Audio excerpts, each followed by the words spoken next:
आप्यायन्तु ममाङ्गानि वाक्प्राणश्चक्षु श्रोत्रमथो बलमेन्द्रियाणि च सर्वाणि सर्वं ब्रह्मोपनिषदम् माहं ब्रह्म निराकुर्याम् मा ब्रह्म निराकरोत् अनिराकरणमस्तु अनिराकरणं मेस्तु तदात्मनि निरते य उपनिषत्सु धर्मास्ते मयि सन्तु ते मयि सन्तु। ओम शांति शांति शांति। Om.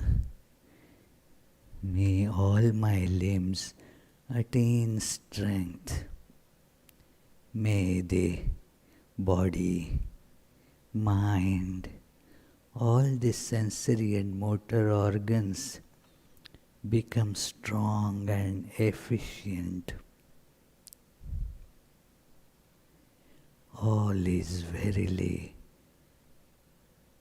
the one without second, ever blissful, ever perfect, existence itself.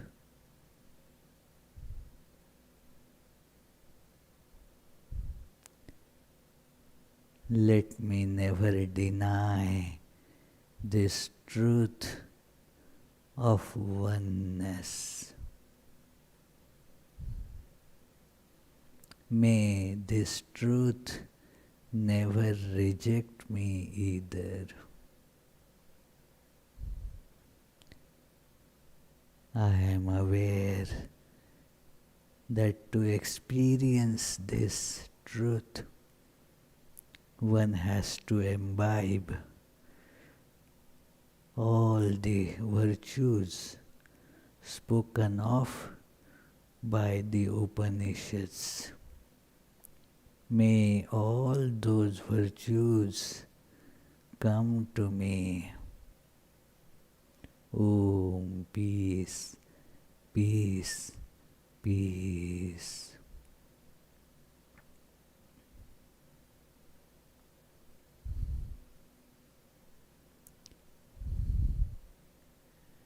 Let us feel our ego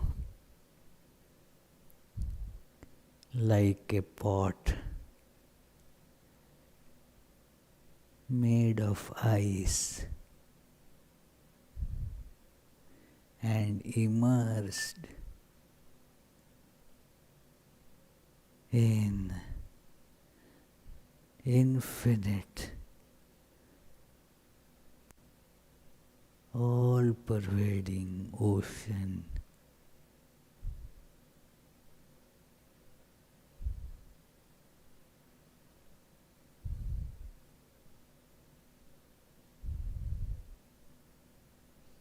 The pot of ego, the pot of separation is melting.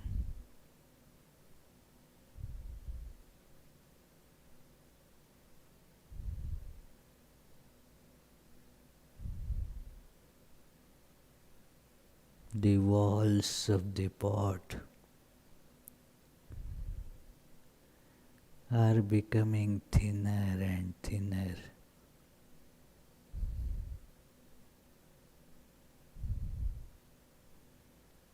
With that, I am seeing, yes, inside and outside is the same one boundless existence.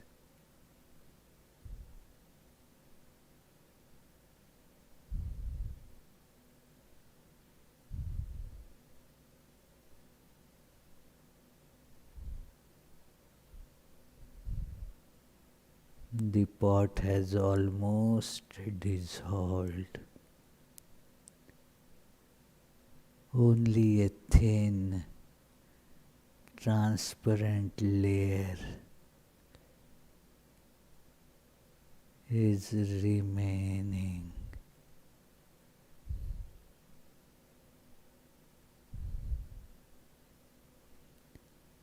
I am feeling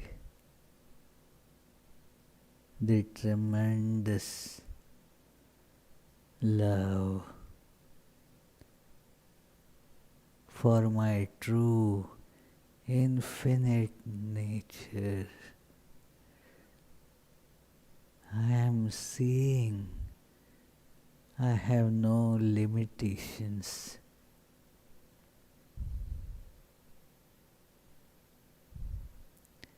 I am infinite.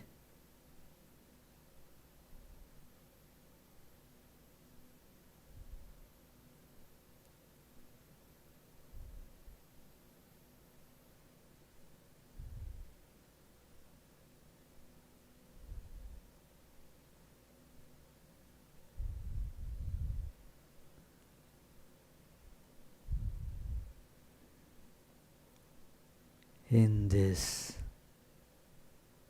absolute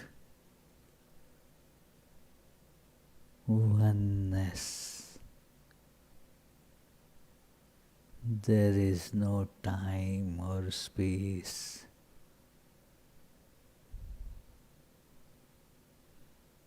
No coming or going.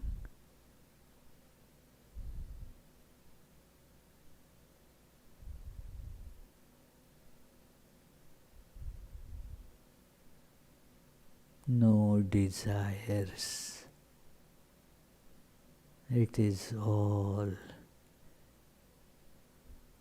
infinite, unspeakable,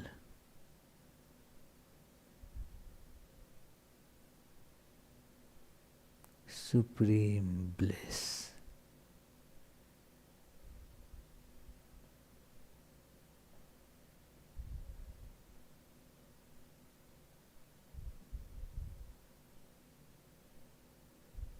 Om. Peace, peace, peace be unto all.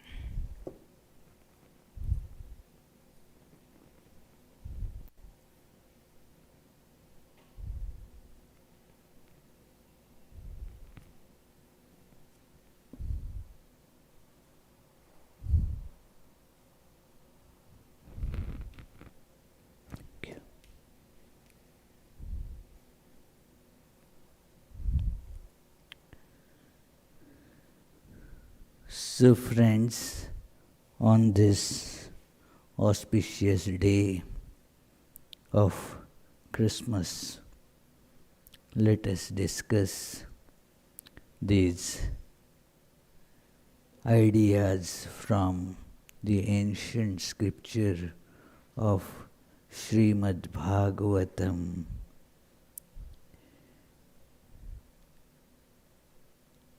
And let us begin this 37th class with the usual opening chant. Janmadhyasya yatonvayaditarata schaartheshvabhijñaswarat Tene Brahma Hridaya Adikavaye Muhyanti Yatsuraya Tejo Vari Mridam Yatha Vinimayo Yatra trisargo mrisha dhamna svena sada nirasta kuhakam satyam param dhimahi.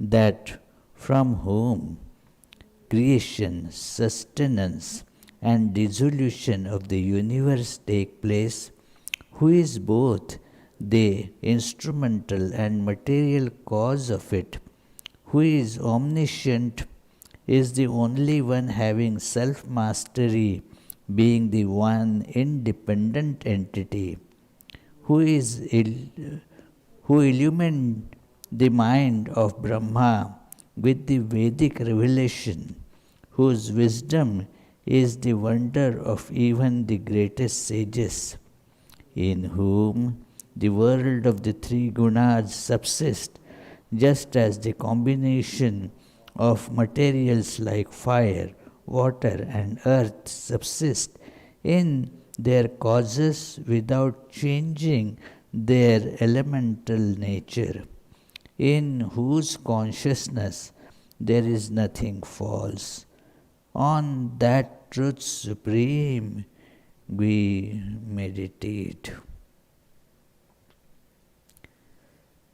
So in this meditation on truth supreme, we were seeing the question about this universe, how it was made, and it had been repeatedly told that it is all the manifestation of God alone.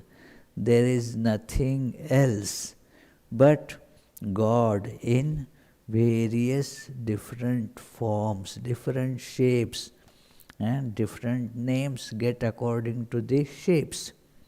Like one shape gets called as Vitthal, another shape gets called as Yona, another shape like this Abhijit, so many, different shapes. There is no actually any difference as to the content. It is all one single thing and looks fragmented because of the ignorance, and that's about it. When we transcend these shapes, then we see the oneness. And these shapes, how are they made? Just due to ignorance. There is nothing else.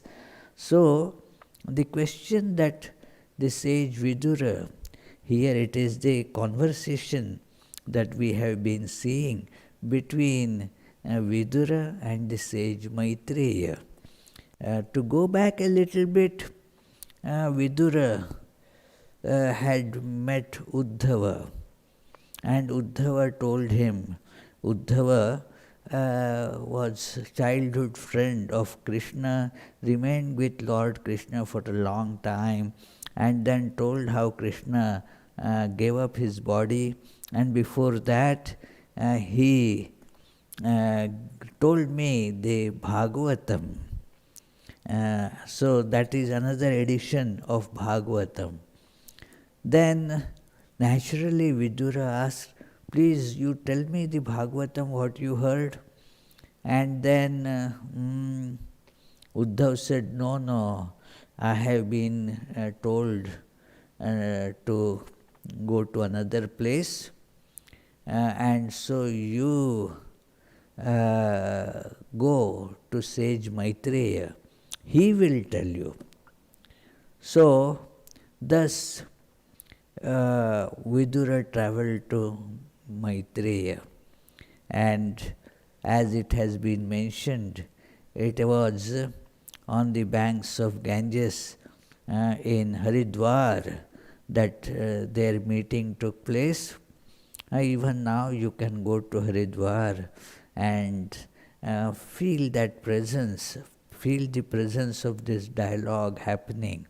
It is the questions were asked by Vidura, and Maitreya was telling that is how this God manifested first as Brahma, the creator. So he was telling him Bhagavatam again and again, mentioning that remember that there is nothing apart from God and there is no separate entity at all. This separation is only kind of a quasi-separation, an illusory separation just for the sake of our understanding, because we see separate things, we have to get an explanation for that separateness. It is not actually separate. It is all, it is God alone appearing as this person and that person. God alone is appearing as they say the different football teams playing with each other. There is actually no separation. Like in the movie, you see the two teams clashing with each other, and their fans just mad, screaming and shouting and cheering or otherwise. But it is all one screen. It is, if you don't like somebody play, and suppose from the audience you throw a tomato on it, that, hey, how you are playing, will the tomato hit that player? No. Where will the tomato hit? Vithu? It will hit the screen. That alone is the reality. So in this universe there is nothing but God alone. That is the reality. And yet we want to know then how this happened, what was made first, what was made second. And so the story is being told that Brahma came out of the navel of Lord. Lord was in slumber, and probably just as we do, it is told according to our understanding. So there was a time going on, an alarm clock maybe, and then God was informed the cycle is now over, a new cycle is to be begun. So God kind of woke up and then saw everything as one, and so many different things are already there. So as he was contemplating on the variety, a lotus came from the navel of the God, as it were, with all the creative powers put in there. And on that now lotus was sitting this Brahma, the creator. Now Brahma could not see anything. He tried to, search going down the lotus long distance. He searched everywhere but could not find anything, and thus decided that that's not the way of searching, and therefore went inside and meditated, went within, and meditated on the God. And then he started seeing what is the meaning of his existence and what he has to do. He got the command from God that you have to make everything, and then God's plan is there. Exactly according to the plan, things are going to get made, and while Vidura was being explained that how all these things are happening. Brahma also prayed to Lord that this is a big work and may my mind not get attached to the work or forget you while doing it. While doing work, we get attracted to the work, get tied down to it, and then forget Lord. That is the nature of work. And so we get caught in the work, thus get bound, and thus just get away from the truth. That is the bondage. And the bondage is not that there is some rope that is binding you. And not recognizing the truth is bondage. So therefore, it is told there that the work has this problem. Any work. Immediately I did it. That idea comes. My work, my creation.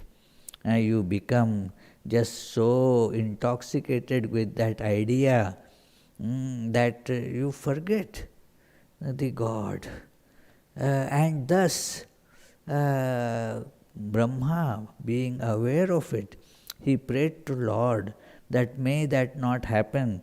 And God assured him that, and that assurance is for all of us, that it is, if it is the God mentions to him that if you work with this awareness, and the work will not bind you, do it, but hold on to God.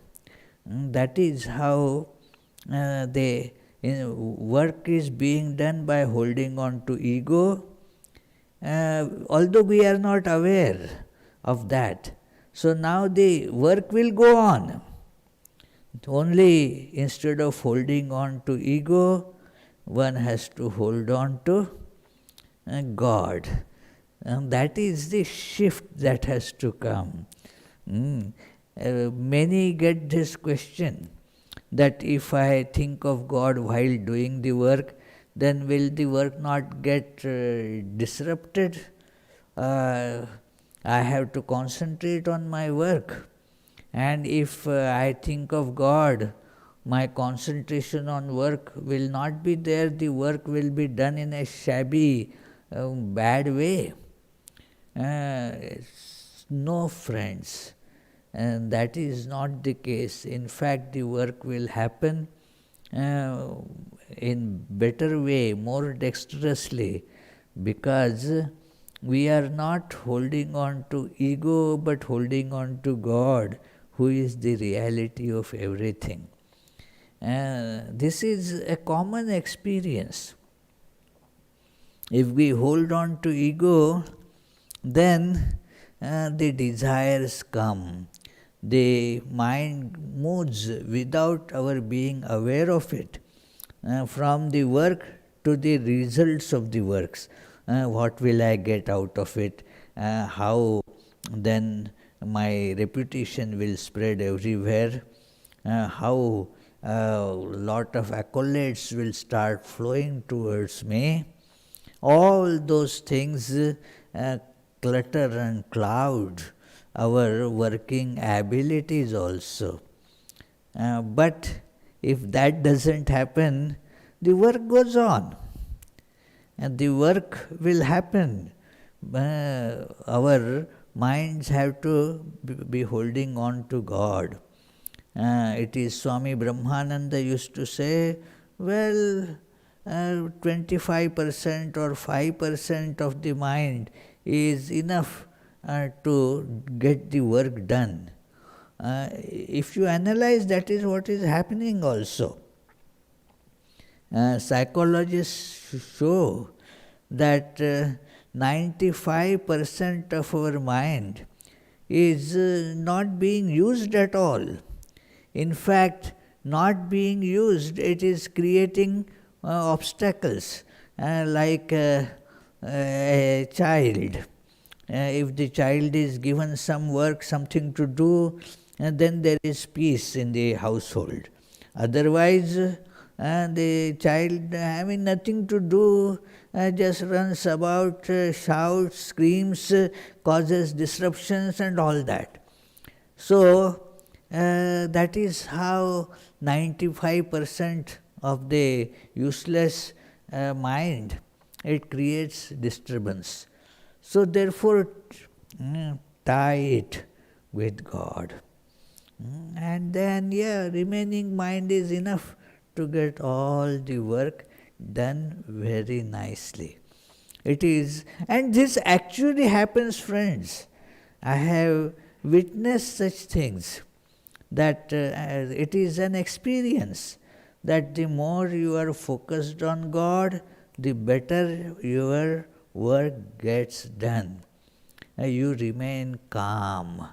You remain without the idea what I will get out of this work. So the selfish ideas then vanish. It is hold on to God. And we were reading, as you know, that Brother Lawrence book of Practice of Presence of God. And he mentions, do things for the love of God. Even if you are picking a straw, you don't have to do big works, small works, but do them for the love of God, with the love of God. Let the mind be put into God. So this is what will spare us from getting bound. Otherwise, the bondage is inevitable. There is no other way of escaping the bondage of karma. It's a terrible, terrible bondage, friends. The bondage of karma. Because action, you do an action, it gives its result. You have to take it. There is no choice about it. That it is, that order coffee, then the bill also comes with it. You can't say, no, I don't want the bill. No, if you have one action, its results have to follow.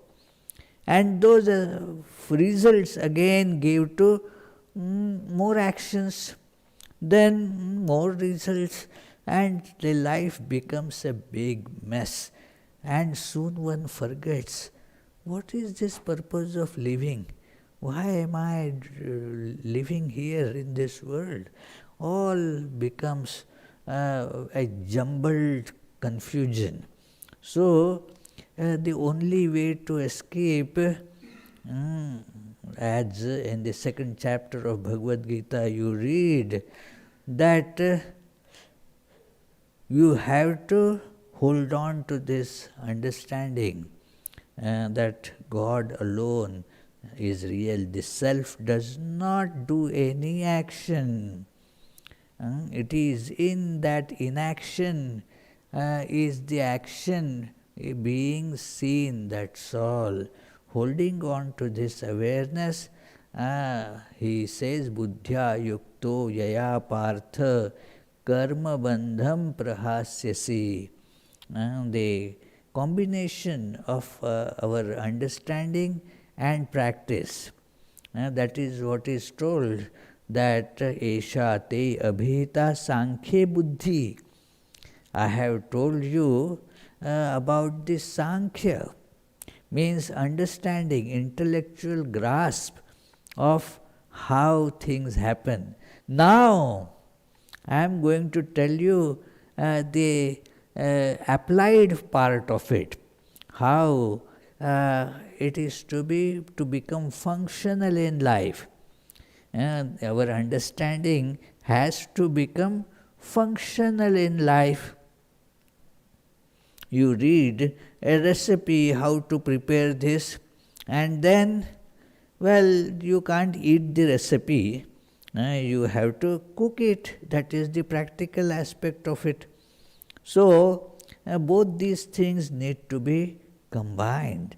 So, this is, he says, yoge tu imam shruno, that listen to it in the terms of yoga, how it is to be practically implemented. And thus, what happens now? It is thus you will not be caught in the bondage of work. It is buddhya yukto yaya partha karma bandham prahasyasi. That is the second line of the same verse. When you thus become equipped with this awareness to hold on to God while doing the work, the bondage of work will get cut asunder. After saying this, now Brahma, therefore, Brahma meditates on God. That is what he does, to feel that presence of God in everything. And then, as the Maitreya describes, it is that this whole thing then got divided into the different worlds. The one universal mass, as it were, it got divided into various worlds. The three of them are important because in these three worlds, the human beings, they move. Human beings, they have been, because the scripture is for human beings. That is why human beings are specially mentioned, that yes, they go into these three worlds. The lower world, when they do the bad deeds, the middle region, and then there is the higher region where they go when they do some good works. So these three are going to be discussed more, but Vidura stops Maitreya and says, but please tell me about time. You mentioned that time principle, and that is something very intriguing. We all feel this intrigue of the time idea. It is all time. It is, what is time? Please tell me. Vidura said, you spoke of time, an aspect of Hari, the God, whose multifarious forms and sportive activities are so unique. Holy One, describe all about it to us. Ask about time. It is a very, very intriguing puzzle to science also. In fact, it was assumed in physical sciences, and it is even now, in spite of the Einstein's breaking that jinx, still most people work with this idea that time and space are just given. They are unchangeable. This is the space. Well, what do you mean they are relative and non-existent? This hall has so many cubic feet. That's the space. How can it be, changing? And yes, I came to you to discuss these matters of changes in the building, and I came at this time. Now this is so much time. 17 minutes have elapsed, and I will be leaving for another appointment after another 15 minutes. So, where is this is all very clear. No, that it is not so clear. As if you go a little deeper, it's all confusing. The time is in all pre-Einsteinian science, physical science, they were assumed to be just fixed things. That it is, it is, where is the question about it?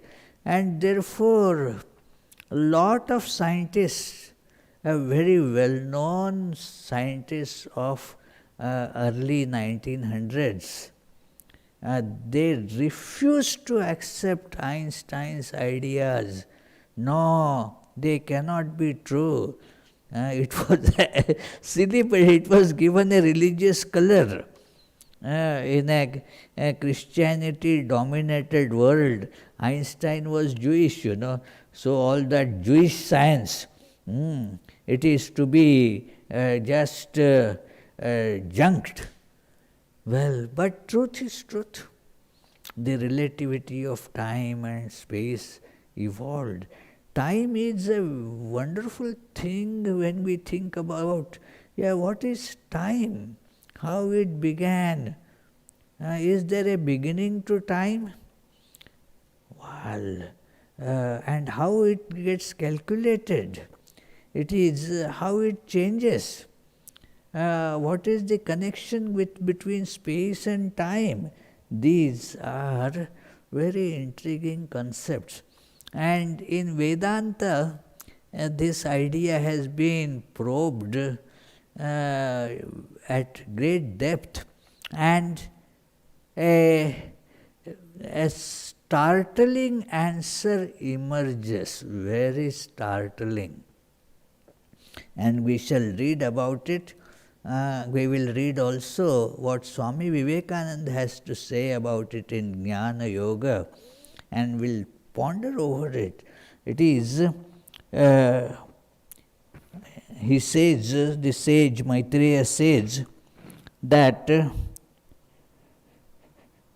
time in itself is without any modification. This is the English word. The Sanskrit word is also given here, nirvishesha. Certain Sanskrit terms are not so easy to translate. One of these is this idea, nirvishesh. Means it doesn't have any specifications as such. In itself, you cannot point to time. This is how, without specification, we do not see any difference. When you have to see a difference, what is A different from B? That is separation. A different from B. For the oneness, there is no need for specifications. When it is for distinctions, differences, then you have to show the characteristics of one different from the characteristics of another. Like this is the chair, and this is Yona sitting on the chair. Now you have to, why these are two different things? That because chair has certain specifications which are different from Yona's specifications. So there are the two different things. Now if there are no specifications, there is no description to it. There is no, what we can say, usual existence to it either. Because it is, we don't think about it usually. But imagine, there is no other thing. Then there is no one also. One is always mentioned in the relation of many. There is this beautiful story that Sri Ramakrishna used to tell. It is mentioned in Vedanta that, look, if there are 10 pots filled with water in a hot noon sun, now each pot has the reflection of sun. So how many suns are there? Well, people would say 10 plus the real sun is there. 10 reflections and one real sun. Now suppose 11, so you break one pot, and now how many remain? Well, 9 reflected suns and one real sun, 10. Like that, if you continue breaking the pots one after another, one pot is there left, and how many suns are there then? Well, 2, the one reflected and one real in the sky. And that pot also is broken. Now how many suns remain? Cannot be told, cannot be specified. It is only in relative dimensions. We have 2. There is, when you think, say 1, it is only in relation to other you say 1. Otherwise it is indescribable. That is why it is called non-dual Vedanta or whatever, non-dual. You cannot say it is one. It is beyond enumeration. That which is, that's it. You cannot even put a number to it. If you say 1, then 1 plus 1, it makes 2 and it makes infinite. It is the absolute. So the time has no specifications. It doesn't have any reality of its own. Let us read, very categorically revealing statement here. And it doesn't have any substance to it. It doesn't have any form to it. But it gets a form or expression when it causes the stirring of the gunas of the Prakriti, the nature. It causes the disturbance. It is, you don't see water at all. If there is no wave or anything other that is causing the stirring, otherwise, if it is all one, you don't actually see it. It is in the deep, in the ocean. If there are no waves seen, you are on a ship, all around you will see just oneness. There is no specification to it, you can't see anything. From a flight at night, this is for the experience.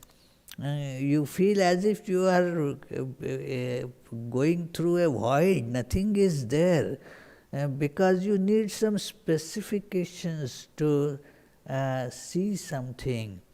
Now, therefore, no specifications till it stirs, till there is the emergence of variety. Now the time gets the substance. Now there is space and time, here and there, and it is actually one. Although Einstein was the one who established in physical science this oneness of time and space. In Vedanta, this has been a well-known principle that time and space are together. This principle, Akasha, is therefore not just space, but space-time continuum. The expression made popular in physical science by Einstein, it is a space-time continuum. So, it is here that he shows that is how the time comes into picture. But it gets a form or expression when it causes the stirring of the gunas or of Prakriti, that is nature, at the beginning of a creative cycle. Means that is the creative cycle, there is the beginning. For want of any better words, this phenomena which is before words, and we are now trying to express it in words. It is the post-fact description. So there were no words as it comes. The words also came later. The time came as a simultaneous thing. The time is an automatic, simultaneous expression of multiplicity. You see many, and then there is time and space. Don't see many, then there is no time and space. And as you see the multiplicity, the understanding of time and space becomes different. For example, if you are seeing a movie, I am giving this example because this is easily understandable by people. Imagine you are seeing a movie. Now in movie they are showing that this happened today, and then it is shown, the directors, they have those skills. They show a child, and then the child is doing something, and then the growth of the child is shown quick. In 1 minute, they will show now the child who was playing with the little toys, now is going to school. Hey, grown up further, in next minute he is in some university. Next minute he is shown to get married. Then next minute further family guy. Next is shown is become old. All this is happening while you are watching the movie. In your clock, 5 minutes have happened. In the movie, maybe 70 years time has elapsed. So in movie, how much time has gone? 70 years. It is only when you come out of the movie, then you see, well, it was 1.5 hour long movie. But there, when you are completely engrossed in the movie, so many years have passed away.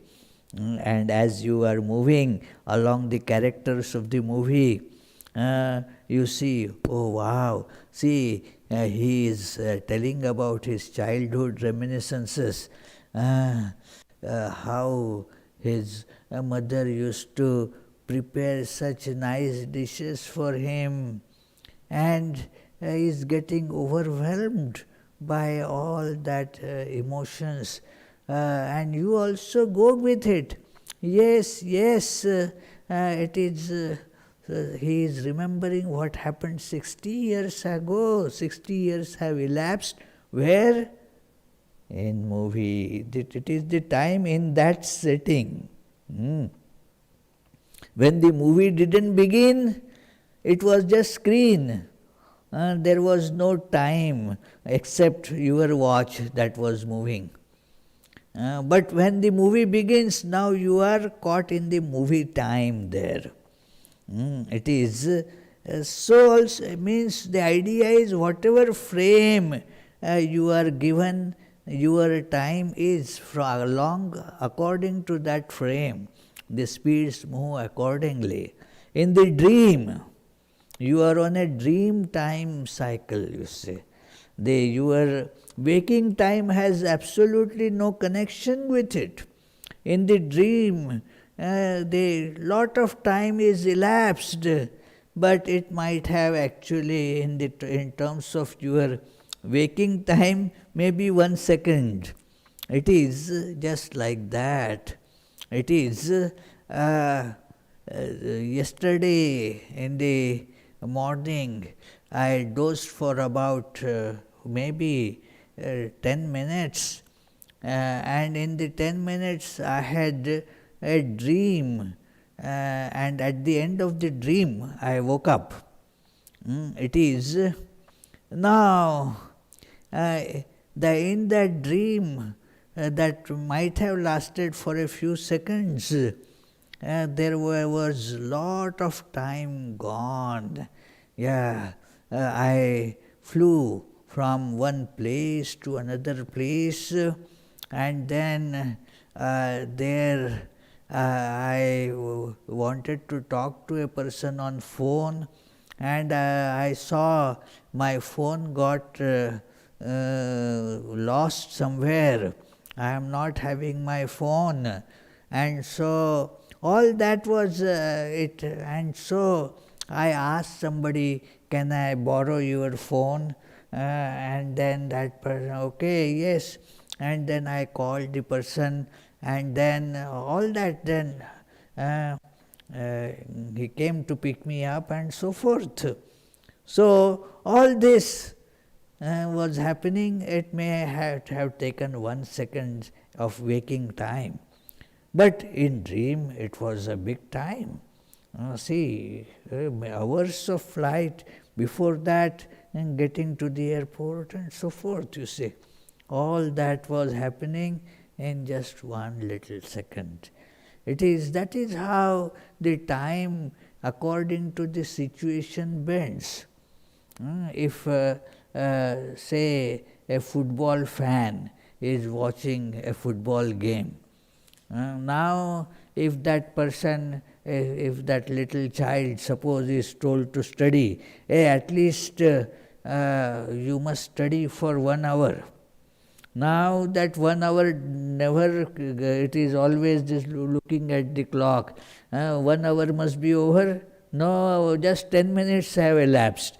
So somehow with great difficulty that 1 hour passes away. But then that 6 hours of that football game, and there it just goes, 6 hours have gone. It is like that. The time just moves in that way. It is, Einstein is anecdotally described it, the relativity of time is like this. When you are in the company of someone who you very dearly love and talking with that person, the time passes away. So you will not, the 1 hour will shrink into 5 minutes. And if you are, say, that Einstein didn't say, I am saying that if you are listening to, say, such a very philosophical, boring lecture on time, then what happens? Well, how long is that Swami going to continue? It seems to be 3 hours already, although maybe only 45 minutes have passed. But that is how the relativity of time is. It is only this situation that gives a sense of reality of time. So, and then once you establish this, now you have given reins in the hands of time. Now the time space become the rulers. Do you get it? You make the time, and then time starts ruling you. You buy the dog, and then dog starts governing your life. That is how it happens. That you take something, you buy TV, and then TV starts dictating you that you have to see this, you have to watch this, you have to put it on. If you don't put on the TV, somebody says, why did you buy then if you didn't want to watch? It's like that, every such thing. So time, once we get caught in multiplicity, time, space, continuum becomes the ruler. Everything, as we say, it happens in time. We have to abide by time. Big ruler, you see. Time becomes big ruler only by our assigning it. It is like a painter drew the picture of a very pretty girl, drew a nice picture, gave a lot of nice colors and all, and then fell in love with that girl in the picture. Now the universe all his universe was governed by now that girl in the picture. Now he had no freedom now. All whatever that girl says has to be done.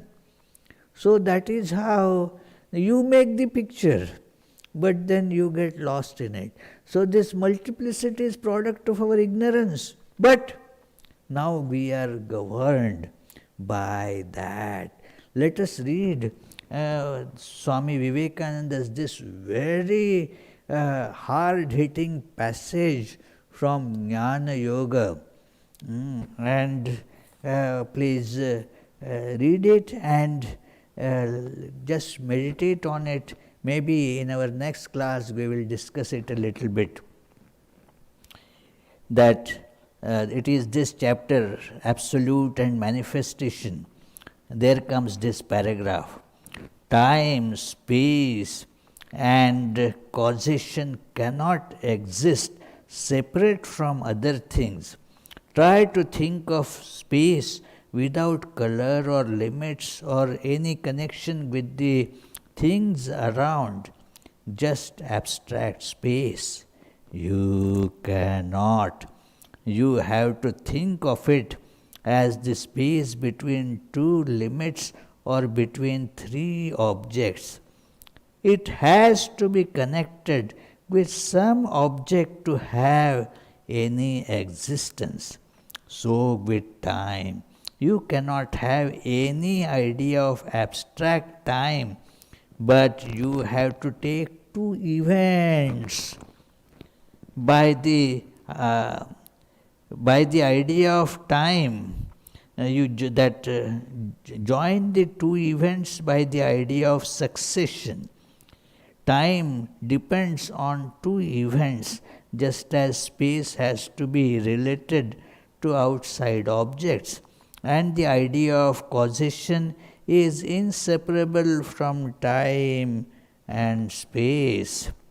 This is the peculiar thing about them, that they have no independent existence. They have not even, that is, them means about time and space. Time and space do not even have the existence which the chair or the wall has. What a hard-hitting statement it is. That they are as shadows around everything which you cannot catch. They have no real existence, yet they are not non-existent. Seeing that through them all things are manifesting as the universe. Thus we see first that the combination of time, space and causation has neither existence nor non-existence. Secondly, it is something it sometimes vanishes. To give an illustration, there is a wave on the ocean. The wave is the same as the ocean, certainly, and yet we know it is a wave and as such different from ocean. That is how the separation is seen. What makes this difference? The name and form. That is the idea in the mind and the form. Now, can we think of a wave form as something separate from the ocean? Certainly not. It is always associated with the ocean idea. If the wave subsides, the form vanishes in a moment, and yet the form was not a delusion. So long as the wave existed, the form was also there, and you were bound to see the form. This is Maya. So, we shall conclude today's discussion because the time is up.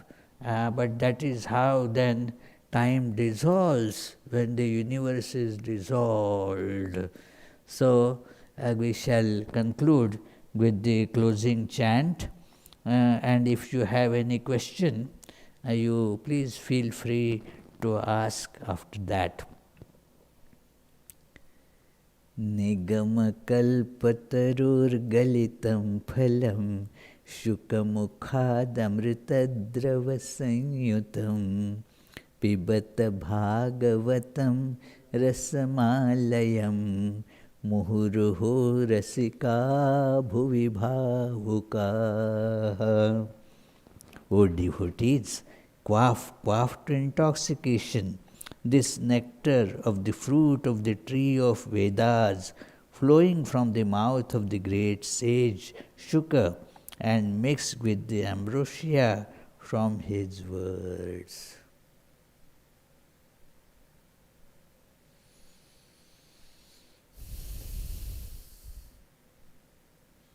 Any question? There is one question from Sarojini Raju. Pranam Swamiji. Please tell us some tips from how Brother Lawrence practiced presence of God. I have read the book, but points from you will help for understanding. Well, we started that reading this morning, and it is the work that we do. What he mentions is that the work can be very simple work. None of us for becoming great. If you want to become really great, you don't have to do any fantastic or big work.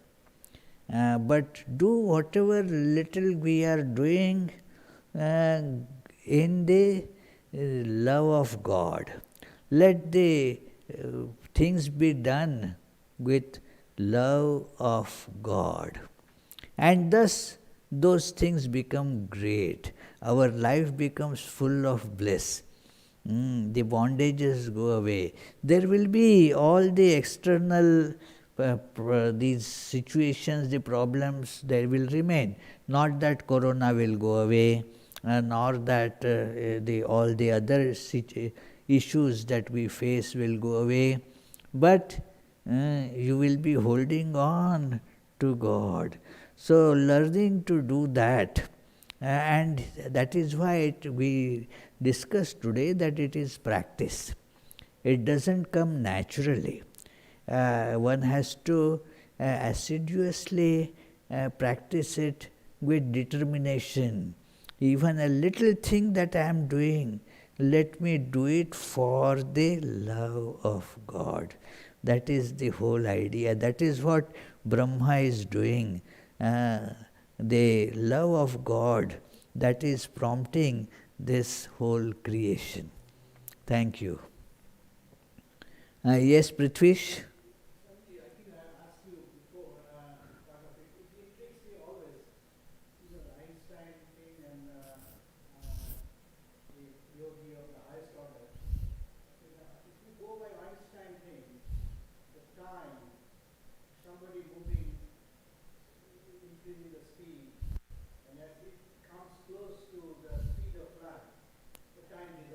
Yeah. Possibly impossible, but is intellectually and deep purpose.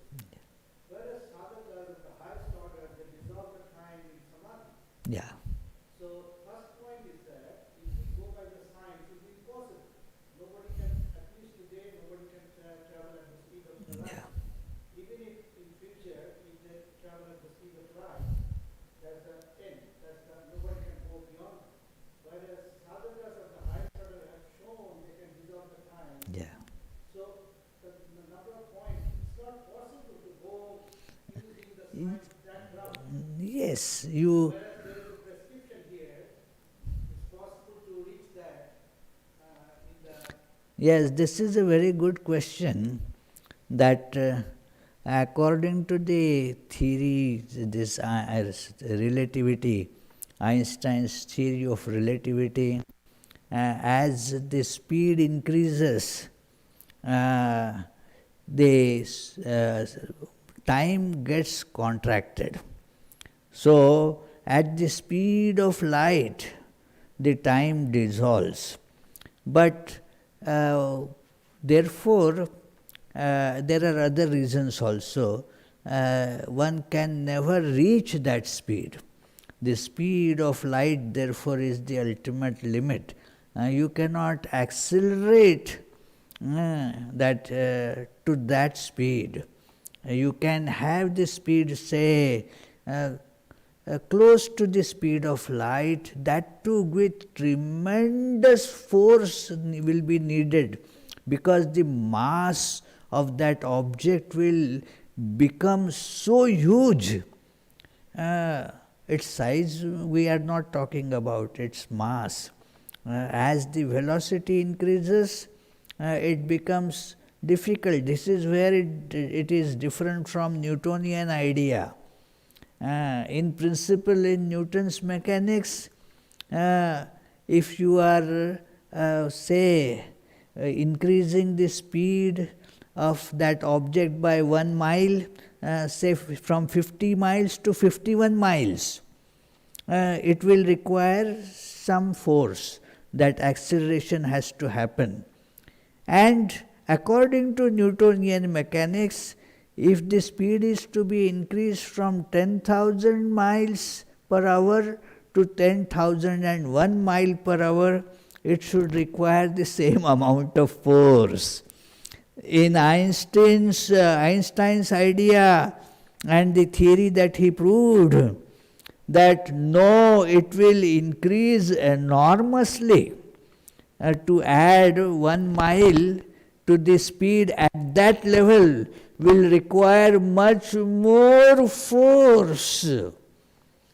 And so therefore, when you have, say, come to the speed close to that of light, to add even the slightest additional speed would be just impossible, because almost infinite force will be required to propel it further.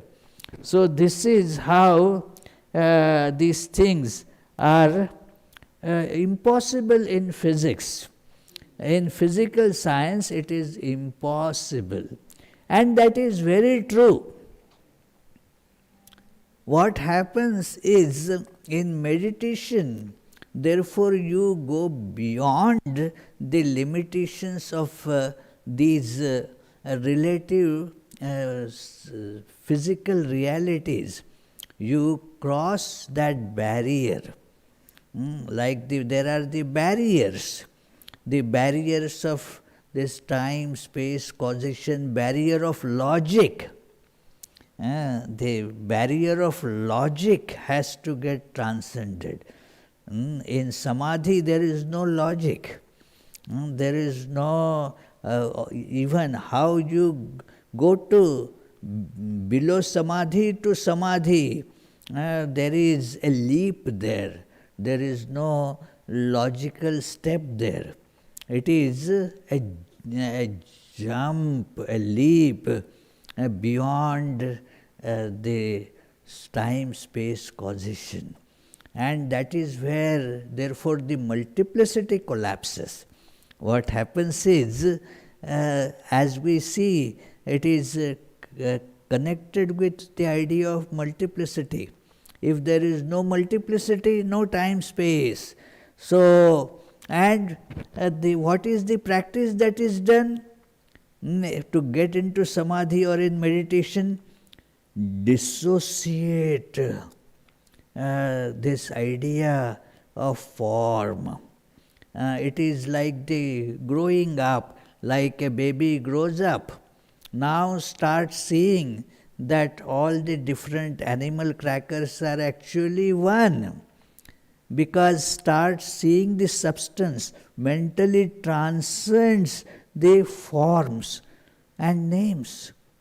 So, thus when we become capable of that, of transcending this stranglehold of form, then that awareness comes.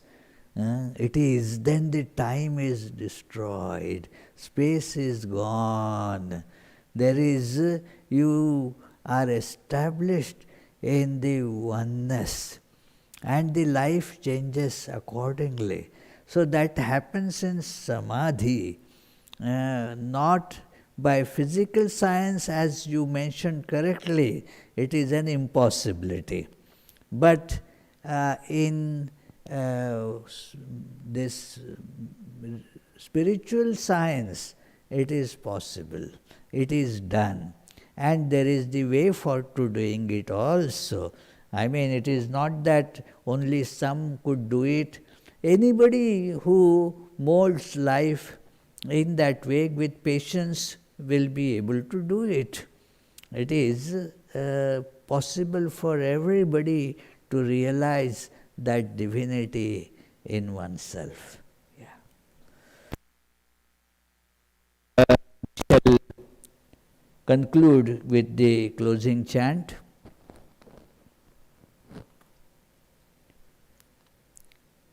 Mukunda Madhava Govinda Bol, Keshava Madhava Hari Hari Bol.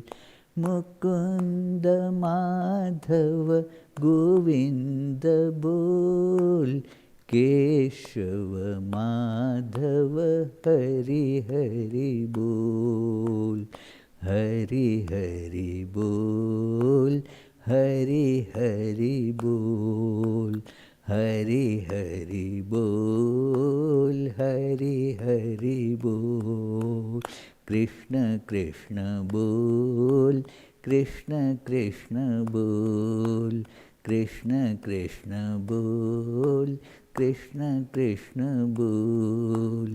Mukunda Madhava Govinda Bol, Keshava Madhava Hari Hari Bol, Keshava Madhava Hari Hari Bol.